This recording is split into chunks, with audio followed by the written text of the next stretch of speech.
El gráfico Burnhub es un gráfico que lo utiliza y le sirve tanto al Scrum Master como al Product Owner. ¿Cómo se hace? Mañana vamos a hacer puro ejercicios, ¿ya? Vamos a avanzar una primera parte muy cortita sobre cómo se hacen las pruebas en Scrum, que es muy cortito. No, eso no me voy a meter porque es en lo que es QA, el control de calidad, no corresponde. Pero vamos a ver algunas pautas, ¿ya? Entonces mañana vamos a hacer hartos ejercicios de esto.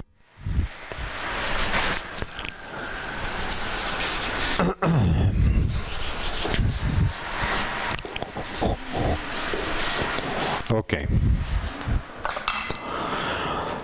Este gráfico es muy sencillito, muy facilito, donde yo tengo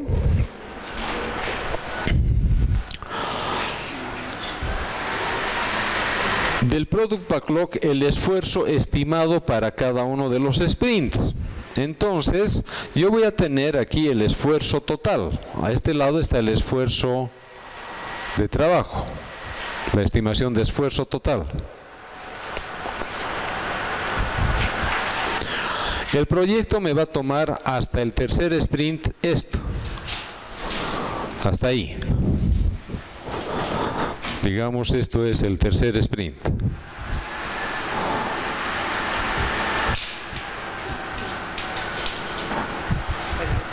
El primer sprint me va a tomar hasta aquí.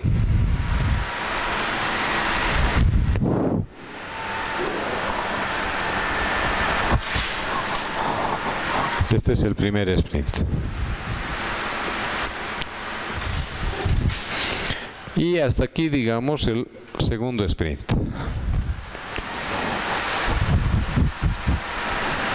Como esfuerzo total. Todo eso lo grafico. Segundo sprint. ¿Ya? ¿Cómo hacemos este gráfico? Lo ideal es que lo planificado, que esto es la estimación de esfuerzo, esto es lo planificado, con lo ejecutado, que son los días de ejecución del proyecto, el tiempo de desarrollo real, aquí abajo, sean iguales, ¿no ve? Estos son los días o tiempo de desarrollo real. Esto es lo previsto y esto es lo ejecutado, lo real.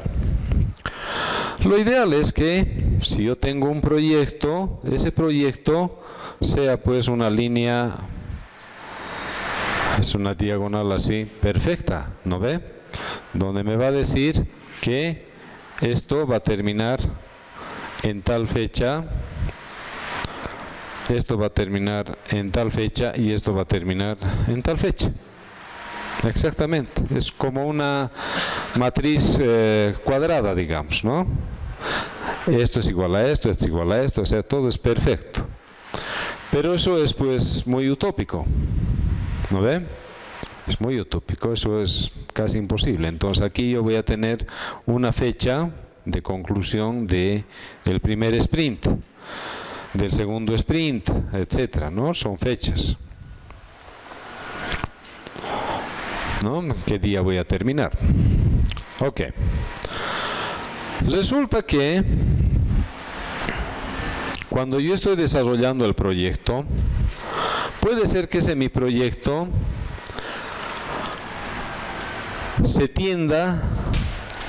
me tome más tiempo. O sea, mis estimaciones no han estado muy bien y me ha tomado más tiempo hacer. Tenía que hacer en 15 días y me ha tomado 18 o más. Entonces, ¿qué es lo que va a suceder? Que mi línea no va a ser por aquí, va a ser por este lado. Así. Y bajando esto, me va a decir en qué fecha voy a terminar. ¿No es cierto?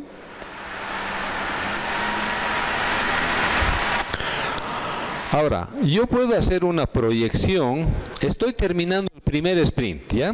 Ubíquense en eso, estoy en el primer sprint. Esta fecha de aquí es la fecha real en la cual estoy terminando. me ha tomado más tiempo. Yo proyecto esta línea haciendo una proyección y digo, esto va a ser así. Entonces puedo estimar que mi próxima fecha del segundo sprint va a estar por aquí.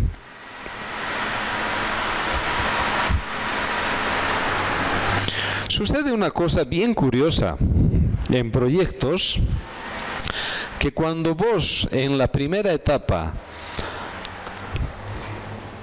te retrasas un número de días, ese número de días no es paralelo, sino tiende a abrirse. Es bien curioso, pero tiende a abrirse. Y eso es lo que se refleja aquí. Este pedacito de aquí no es igual a este pedazo de aquí, ni a este pedazo de aquí. No es. Y eso sucede en cualquier proyecto de construcción, de edificio, de puente, carretera. Te has retrasado 10 días, eso no es paralelo para todos, sino más bien tiende a abrirse. Por una razón misteriosa, no sé, pero tiende a abrirse. Y eso es lo que va a suceder. Entonces, yo como Scrum Master y como Product Owner, sé cuándo he terminado. Me voy a preocupar, porque esto se va a tender a abrir. Y voy a terminar el proyecto en una fecha mucho más alejada de lo que estaba previsto.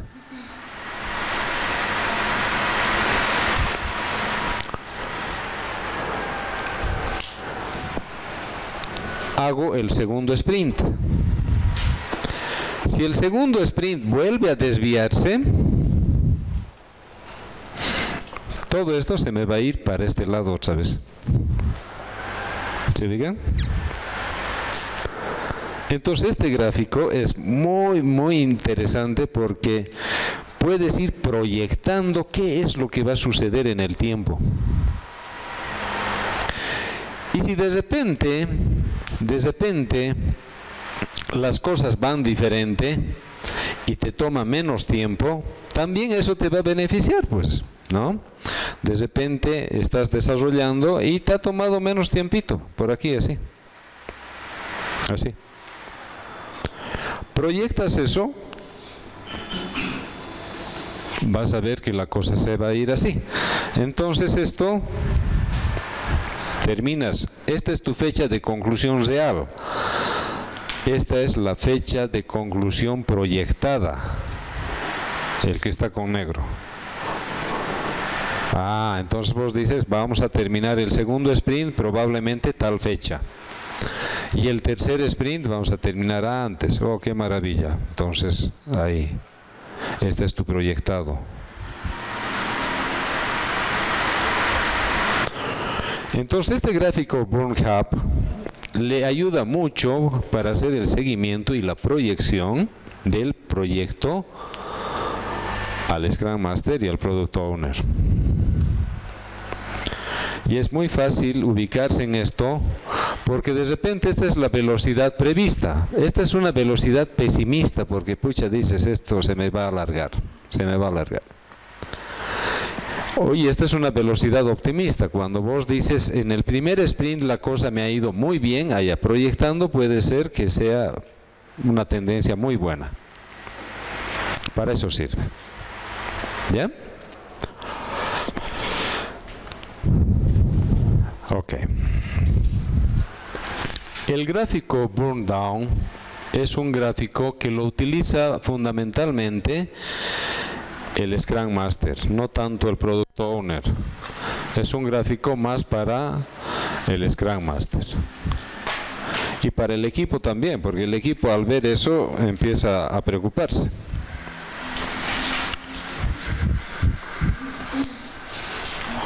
Ya habíamos hablado hace rato un poco de esto, pero es un gráfico bastante útil, ¿no? Entonces esta herramienta se construye a través, en base o con base a la planilla de seguimiento. ¿Ya? Entonces en este grafiquito lo que vamos a colocar aquí siempre es la estimación de esfuerzo. Es la estimación de trabajo total del sprint. Esto se hace por sprint. El gráfico Burn Hub, el que hemos visto hace ratito, es para todo el proyecto. Sobre el mismo gráfico puedes trabajar. En cambio, este se hace para cada sprint. Para cada sprint. ¿Ya? Acá abajo vamos a colocar los días reales de desarrollo. Entonces, si tú tienes un gráfico Burn Down, así, esta es tu estimación de esfuerzo previsto.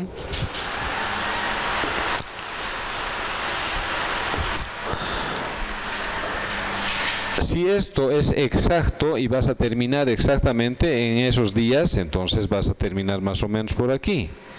Entonces, más o menos como una diagonal perfecta, ¿no? Oye, bueno, no tan perfecta así como he hecho, pero bueno, digamos que es perfecta. Así, ¿no? Eso es lo ideal. Aquí vamos colocando los días del sprint. 1, 2, 3, 4, 5, 6, 7. Entonces tenemos los días. En la planilla de seguimiento del sprint, yo tengo mi planilla de seguimiento. Las columnitas. Aquí tengo la estimación de esfuerzo. Y aquí tengo el día 1, el día 2, el día 3, 4, 5, etc. Hemos dicho que vamos a sumar todos estos datos, estos números de aquí, y lo vamos a poner aquí. Es una sumatoria. Sumamos todo lo que hemos trabajado el primer día, lo ponemos aquí. Sumamos todo lo que hemos trabajado el segundo día, lo ponemos aquí. ¿Ya? ¿Cómo coloco el puntito de aquí, del primer día? A esta sumatoria de la estimación de esfuerzo, le voy a llamar sumatoria de la estimación de esfuerzo. Así. Sumatoria de la estimación de esfuerzo, a este de aquí. Le voy a restar la sumatoria del primer día, del día 1. ¿Ya? Esa diferencia lo grafico aquí. Entonces, si he trabajado perfecto, esto debería estar sobre la línea. Obviamente. ¿No ve? Debería estar. El segundo día voy a hacer a esto, les resto el segundo día, entonces va a ser la sumatoria de la estimación de esfuerzo menos del primer día, o sea esto, menos la sumatoria del segundo día. ¿No ve? Entonces siempre le voy restando al anterior, siempre al anterior. Y así voy graficando. Como los días pueden ir variando, puede ser que este día hayamos trabajado más, hemos avanzado más rápido, entonces puede ser que el puntito aparezca por aquí. El tercer día también hemos avanzado más rápido por aquí. El cuarto día hemos chamboneado un poco, puede venirse por aquí. El quinto día puede ser que hemos ganado más tiempo. Entonces, yo voy uniendo estos puntitos. Así. Voy uniendo esos puntitos de cada día. Si todo está yendo por debajo de la línea prevista, tengo que estar feliz. ¿Por qué? Porque esto va a venir para este lado. Entonces voy a terminar más antes. Va a estar por este lado. Pero si los puntitos están yéndose por arriba, tengo que preocuparme.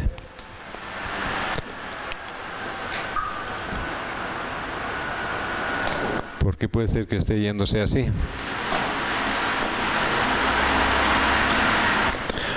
Entonces, más o menos voy a terminar por aquí. Entonces, este gráfico es cada día hay que completar. Cada día se hace. Apenas yo completo en la planilla de seguimiento, automáticamente se hace su grafiquito. Aparece un numerito ahí. Y se va a hacer las rayitas, solito. Ahora puedes hacer también en un gráfico, en un papelógrafo, ¿no? No es nada difícil. Entonces es una herramienta muy útil. ¿Qué me permite hacer este gráfico? Primero, ver si el proyecto está avanzando bien, cómo están yendo las cosas. Si todas las marcas están por debajo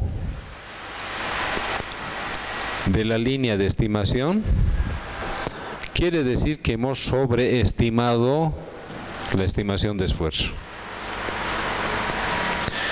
Pero si todos los datos están yendo por arriba, quiere decir que hemos subestimado las estimaciones de esfuerzo.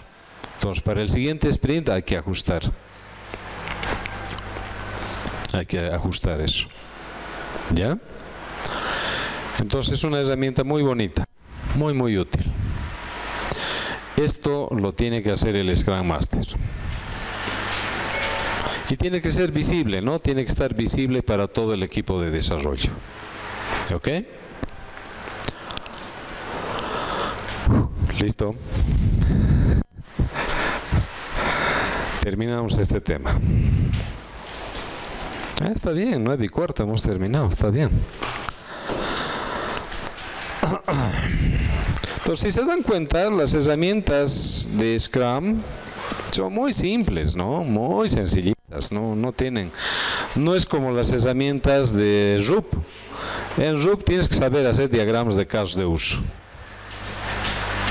Tienes que saber hacer diagramas de clases, diagramas de secuencia, diagramas de actividades, diagramas de estados, diagramas de componentes, diagramas de procesos. Y tienes que saber hacer un montón de diagramas, ¿no? Pero tienes que saber realmente, pues, no puedes estar chamboneando ahí. En cambio, estas herramientas son súper simples, ¿no? Bien sencillitas. ¿Ok? ¿Alguna pregunta? ¿Nada? Cuando hay miembros en el equipo, generalmente en empresas grandes se le asigna a un equipo, un líder del equipo, que generalmente tiene otras muchas tipos de tareas. Las tareas generalmente todas las tienen que registrar, pero él a veces tiene reuniones, tiene a veces meetings con los equipos. ¿Cómo es? Normalmente, a ver, hemos visto que solamente hay dos roles en el área de desarrollo, el Scrum Master y el equipo de desarrollo. Algunas empresas, como por ejemplo Digital Harbor, tienen un rol adicional que es el líder del equipo, que en mi concepción es un Scrum Master. Sí, pero dado el caso que el Scrum Master es parte del equipo, ¿cómo registraría él las tareas extra que tiene aparte de...? No le toma mucho tiempo hacer esto. No le toma mucho tiempo. No, es un rato hacer esto. No toma mucho tiempo. Ahora puedes poner como tareas también, ¿no?, del Scrum Master. Si vos eres el Scrum Master y eres parte del equipo de desarrollo, puedes colocar tus tareas de seguimiento del proyecto. Y anotas, ¿no? ¿Ya? Ok. Vamos a ver el tema 5, que es la etapa de pruebas, pero vamos a ver no cómo se hacen pruebas en Scrum, porque Scrum es una metodología, ¿no es cierto? Entonces vamos a ver un poco cómo se organiza el tema de las pruebas en Scrum. Lo otro de hacer pruebas de funcionalidad, pruebas unitarias, pruebas de sobrecarga, pruebas de tensión, pruebas de estrés, etcétera, es otro entorno, ¿no? Es otra área. Bien.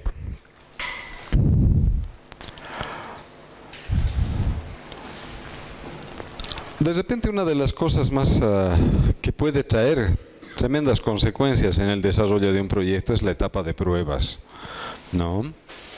Es una etapa que toma su tiempo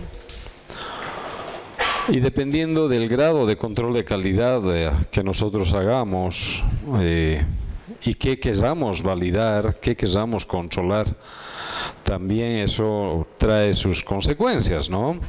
O sea, cuanto más control, cuanto más calidad le pones a un producto, más cosas controlas, obviamente tu código también se te hace mucho más pesado, ¿no?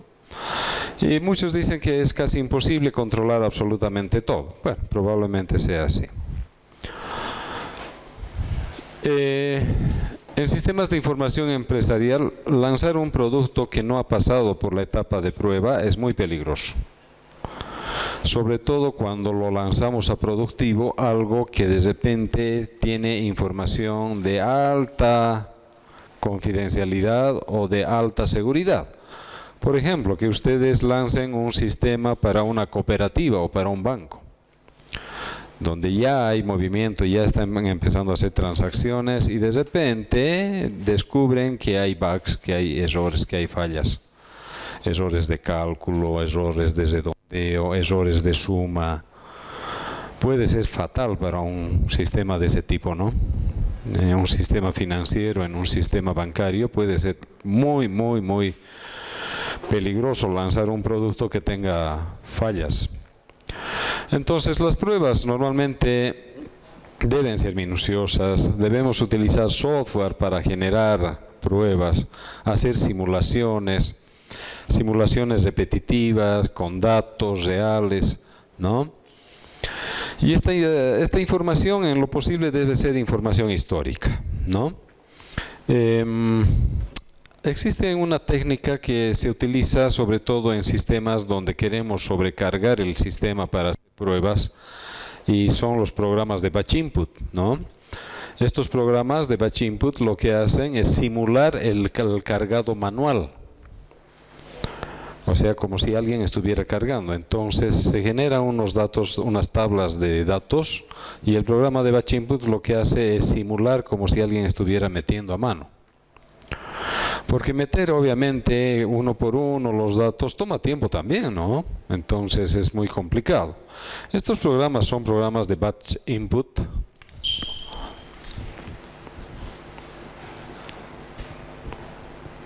Que difieren a los programas de testeo, ¿no? Los programas de testeo son diferentes. A veces creemos que utilizando solamente las pruebas unitarias ya es suficiente, ¿no? Y no. Normalmente las pruebas unitarias son pruebas para ver en qué grado tenemos el código a nivel de sintaxis o de semántica, ¿no? Pero no nos garantiza, digamos, hacer pruebas más profundas. Y obviamente de eso es muy seguro que va a fallar. Entonces, las pruebas unitarias son necesarias, pero no son suficientes.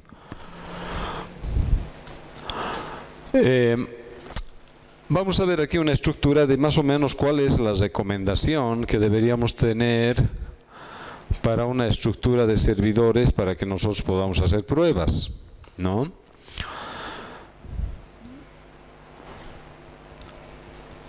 El servidor de desarrollo es un servidor al que tiene acceso el equipo de desarrollo, solamente el equipo de desarrollo. En este servidor es donde hacemos todas las pruebas unitarias y pruebas de funcionalidad, ¿no? Entonces este servidor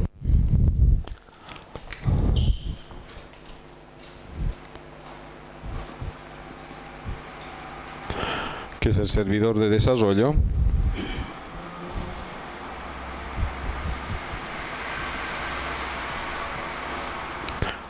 tiene acceso el equipo y obviamente el Scrum Master también, ¿no?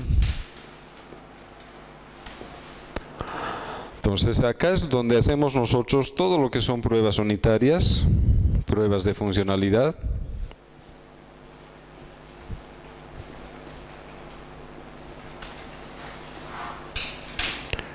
pruebas de funcionalidad. Incluso podemos hacer pruebas de aceptación, haciéndole una demostración al Product Owner. Se puede hacer. Pero nada más. Una vez que nosotros pasamos estas pruebas, todo el código debe ser instalado en otro servidor. Exactamente igual, una imagen. Debe ser una imagen. Y aquí tenemos un servidor que es exclusivamente para pruebas, un servidor de control de calidad.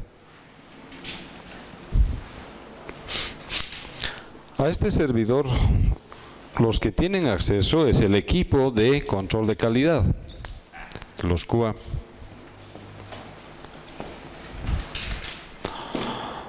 Entonces, en este servidor, normalmente lo que vamos a hacer ya no son solamente las pruebas unitarias, sino que son pruebas de funcionalidad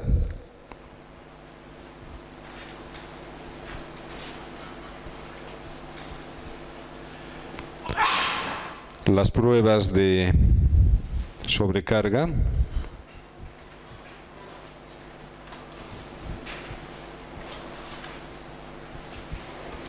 las pruebas de tensión,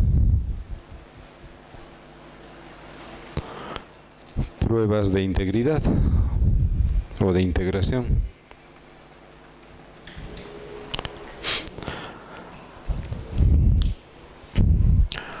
Las pruebas de funcionalidad se hacen en función a los criterios de reglas de validación que se tiene para cada programa. Cómo reacciona el programa a los criterios de validación de cada dato. Cómo funcionan cada una de las opciones del programa, ¿no? Si acepta, si valida el tipo de dato, si valida el tipo de fecha, si valida rangos, si valida datos de selección como combo box, checkbox, button options, todas esas son pruebas de funcionalidad. O sea, es cómo funciona la interfaz, cómo reacciona el programa, qué cosas está validando, qué mensajes de error muestra, si los mensajes de error son coherentes. Entonces estas pruebas de funcionalidad están muy asociadas a cómo funciona el programa. Las pruebas de sobrecarga, estas pruebas de sobrecarga, generalmente son hechas, o en realidad son hechas a la base de datos.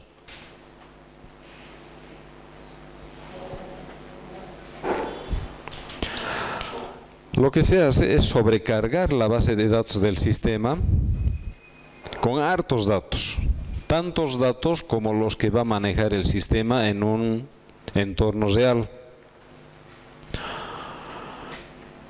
Por darles una idea, la Facultad de Ciencia y Tecnología tiene 17.000 alumnos. 17.000. Entonces, si quieres hacer pruebas de sobrecarga, lo mínimo que debes cargar a esa tu base de datos son 17.000 datos. O sea, 17.000 datos de alumnos. Para ver cómo reacciona la base de datos, cómo reaccionan las búsquedas. ¿Ya? Entonces, normalmente las pruebas de sobrecarga asociadas a la base de datos están muy vinculadas a los comandos de select, ¿no?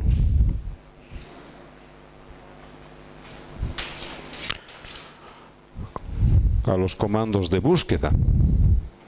Find, seek, select, ¿no?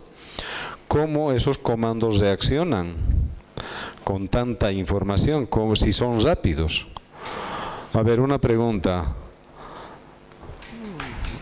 ¿Cuál es el tiempo de tolerancia de un usuario a la respuesta de un programa? O sea, ¿cuántos segundos puede tolerar un usuario de espera? ¿2 segundos? ¿Sí? ¿3? En realidad es 2 a 3. Más de 3 segundos ya es un desastre de sistema, ya es un desastre de programa. Si por cada cosa que vos le des un clic en aceptar, clic, esperas 1, 2, 3 y recién sale, ya te empieza a estresar. Entonces, estas búsquedas hay que analizar. Cuando tenemos búsquedas muy lentas o empieza a aparecer el relojito ahí mostrándonos de que está esperando, te desespera. No puedes hacer eso, por ejemplo, en un sistema bancario, ¿no? Hay un montón de gente que está ahí esperando y que tu programa esté con su relojito ahí esperando a responderte. No, pues te vuelves histérico, ¿no?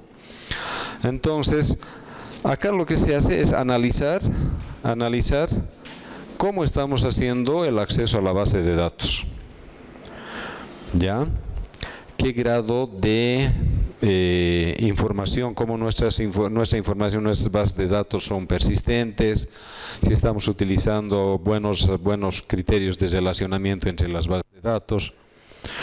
Les doy una pauta. Si yo quisiera, digamos, seleccionar a todos los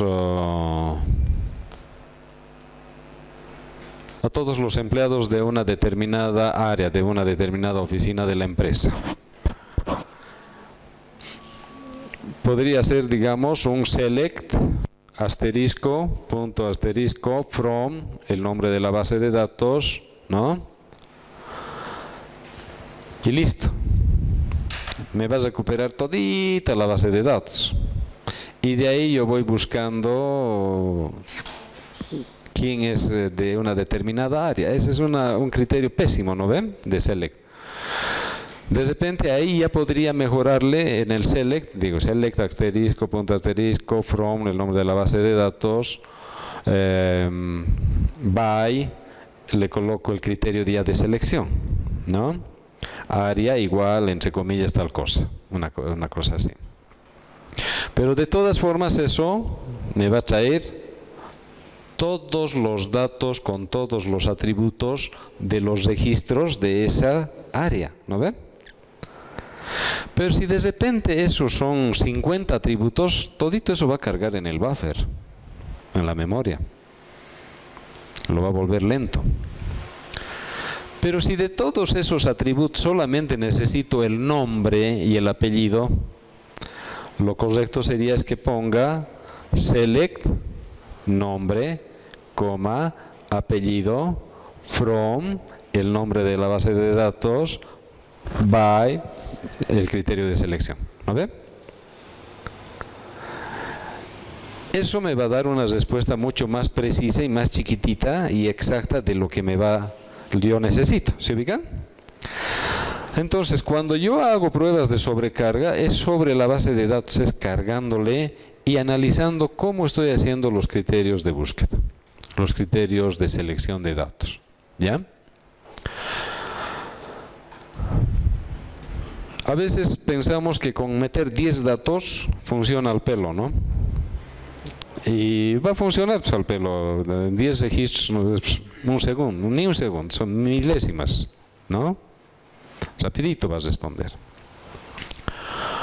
Vi, por ejemplo, un sistema de una empresa,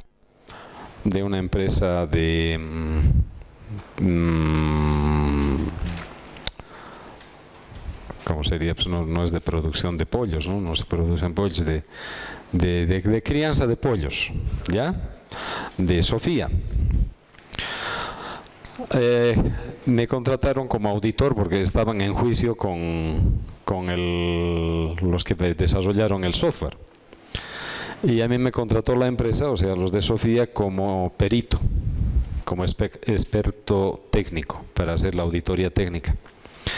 Y una cosa que me llamó la atención es que entrabas a sus pantallas y todas las pantallas, todos los programas eran muy parecidos y todos tenían una grilla en la pantalla. Entonces vos, por decir, entrabas a productos y te aparecía la ventanita de arriba con los datos para producto y ahí la grilla de productos y te cargaba todos los productos.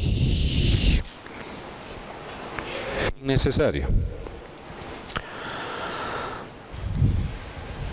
Y ahí yo le hice una pregunta al técnico al que desarrolló el sistema y yo les dije, esta tu grilla, la grilla, el Flexit Grid, la grilla, ¿cuántos registros aguanta?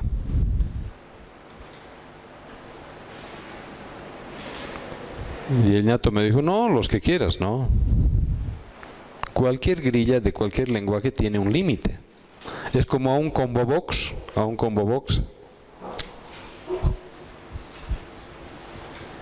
Tú no puedes colgar aquí lo que te dé la gana, todo lo que te dé la gana.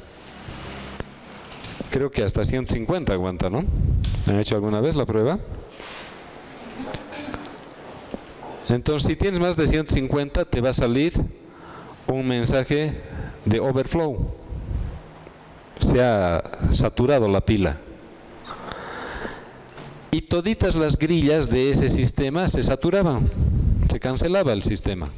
¿Por qué? Porque ya tenían tantos datos que llegaba a un grado donde la grilla ya no podías meter. Porque la grilla lo que hace es guardar en el buffer, ¿no ven? No está en la base de datos, está en el buffer. Entonces, el ñato hizo el desarrollo, bonito, todo bien, funcionaba al pelo, pero con pocos datos, pues, con poquitos datos. Y cuando lo empezaron a utilizar el sistema, empezó a fallar. Y como toditos los programas tenían el mismo formato, todo estaba mal, todo tenía problema. Entonces eso es porque, digamos, no se hacen pruebas de sobrecarga, ¿no? O sea, no se lo maneja con toda la capacidad que va a manejar el sistema. La otra prueba es la prueba de tensión, o la prueba de estrés que se llama. Y la prueba de tensión es una prueba de tensión a la respuesta del código fuente. ¿Ya? Esto es más al código.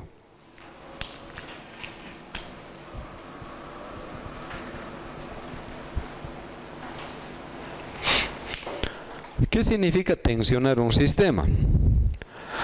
Si tú estás haciendo un sistema para digamos, para una cooperativa o para un banco, simultáneamente van a estar utilizando los mismos programas de depósitos, retiros y bla, bla, bla, un montón de cajeros, ¿no ve? El mismo programa. Si tú has hecho pruebas como un usuario solito, no tienes ninguna garantía que va a suceder. Porque puede ser que cuando tú has hecho solito esa prueba, estás agarrando un recurso y te lo estás agarrando, lo que se llama el abrazo mortal que le llaman, ¿no? ¿Por qué? Porque tú estás agarrando un recurso y alguien quiere ese recurso y está esperando a que lo sueltes. Y tú estás agarrando el recurso. Y hay otro que pide el mismo recurso y así todo el mundo va pidiendo y se satura. Y eso es lo que le llaman el abrazo mortal, porque toditos empiezan a perjudicarse y listo, se colgó el sistema. Entonces, ¿qué es lo que normalmente hay que hacer? Hay que probar los programas con un montón de gente al mismo tiempo. Al mismo tiempo, exactamente al mismo tiempo.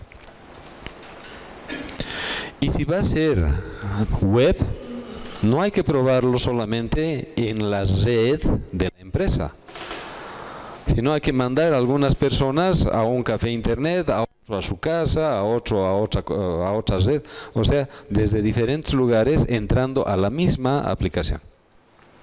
Hay que tensionarlo al sistema, a ver hasta dónde aguanta, ¿no? Si se responde bien, no se lentea, no se cancela, ¿no? Entonces hay que tensionarlo al sistema. Y eso es entrando desde diferentes lugares al mismo código, ¿ya? Y obviamente las pruebas de integración, donde ya agarrando el código lo volvemos a probar por cada cosita que nosotros vayamos incorporando al sistema. Volvemos a probar todo de nuevo. Incorporamos un nuevo módulo, lo probamos todo otra vez. Incorporamos otro módulo al sistema, volvemos a probar todo otra vez. Así. Para ver cómo se está integrando. ¿Ya? Bien. Entonces, esas son las pruebas que nosotros hacemos aquí. Cualquier falla que se produzca, cualquier error que se produzca, esto tiene que ser comunicado a este lado. Ellos corrigen aquí y nuevamente pasan a este servidor. No es que corrigen aquí en este servidor, no hay que hacer eso. Si todas estas pruebas están ok, recién nosotros vamos a pasar al servidor de productivo.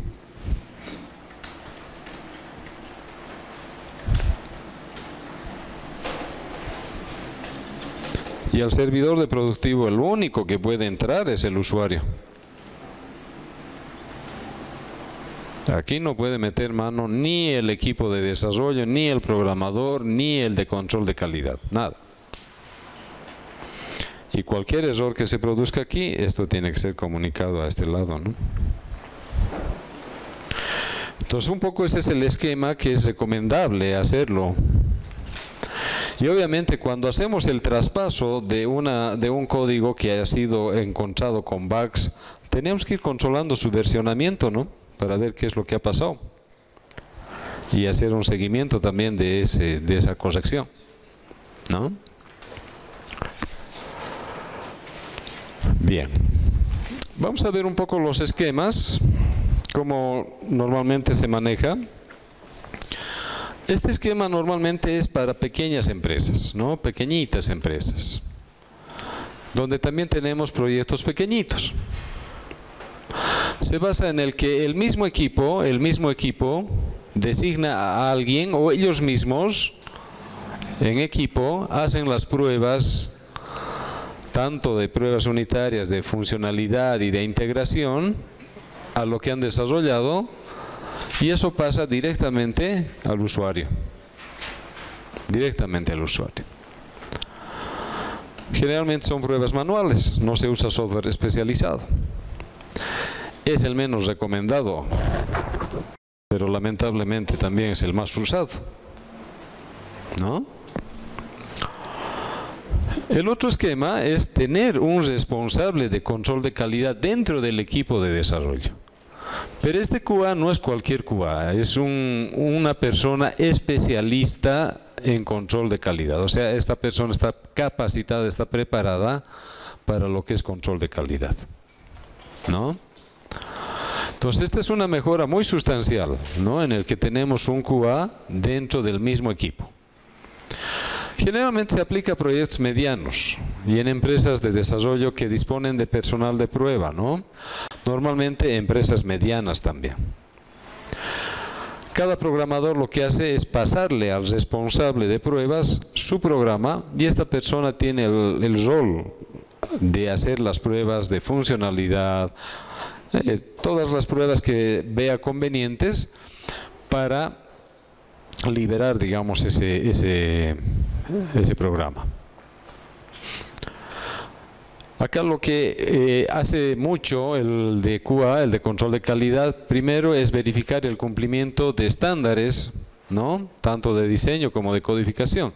Es decir, lo que verifica mucho es el tema de la interfaz de usuario, ¿no? El frontend, todo lo que es el frontend, la interfaz de usuario. Si se está usando los mismos colores, el mismo tipo de letra, la misma ubicación, los botones son del mismo tamaño, los iconos son los mismos, los mensajes son los mismos, son coherentes. O sea, todo eso es un trabajito muy, muy arduo y eso lo hace el de QA, ¿no? Y obviamente ya va llevando una bitácora de errores y correcciones. Entonces cualquier error le va pasando al que ha hecho ese programa y va llevando una bitácora de versiones de errores, ¿no?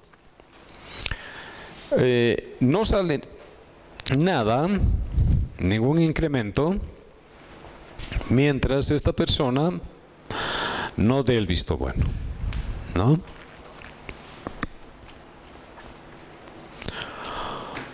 La otra es de que tengamos un equipo QA independiente. Este, digamos, es el mejor esquema, ¿no? Las pruebas de cada módulo que se hace, de cada programa, de cada incremento, son pasados a un equipo especializado de QA que es independiente al equipo de desarrollo o al team, ¿no? Es totalmente independiente. Este equipo puede atender varios equipos de desarrollo al mismo tiempo, o sea, varios proyectos incluso al mismo tiempo, ¿no? Está muy orientado a proyectos grandes y obviamente es para empresas que tienen, digamos, la capacidad de formar equipos de QA especializados. ¿Qué es lo que normalmente hacen estos equipos de QA? Tienen que preparar un plan de QA, o sea, tienen que tener un plan de trabajo, tipo un sprint backlog, donde ellos definen qué cosas van a hacer. Tienen la especialidad para hacer la preparación de datos de prueba de cada programa, de cada módulo.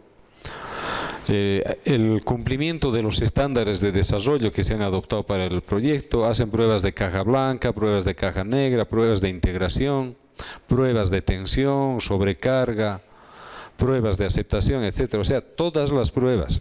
Y acá ya tienen una característica, ¿no? Ya por lo general utilizan un software especializado para pruebas automatizadas, ¿no? Entonces, este más o menos es un poco el esquema donde nosotros tenemos el equipo de desarrollo, o pueden ser varios equipos de desarrollo, tenemos un equipo de control de calidad y ellos son los que en definitiva van a autorizar la salida o no de un producto a los usuarios. Y ya se maneja pues el uso de tarjetas, hay una bitácora de pruebas, ¿no? Ya tiene que haber una comunicación, incluso aquí en el equipo de QA hay también un Scrum Master, ¿no? Puede haber un Scrum Master o un lead o un responsable de QA que haga el manejo con cada uno de los equipos. Bien, normalmente esto ya es una especialidad. Actualmente ser un QA ya es una especialidad, así como puedes ser un especialista en developer o desarrollo, ahora ya es una especialidad de nuestra carrera, ¿no? Ser un QA. Bien. Ok, con esto entonces terminaríamos la parte esta del tema 5, pero me gustaría conversar sobre algunos aspectos que, si se dan cuenta, hemos hablado sobre las herramientas, sobre los elementos, un poco sobre las pruebas, no estamos entrando en aspectos técnicos de las pruebas, pero hay un elemento que me gustaría que analicemos y es el desarrollo del sprint.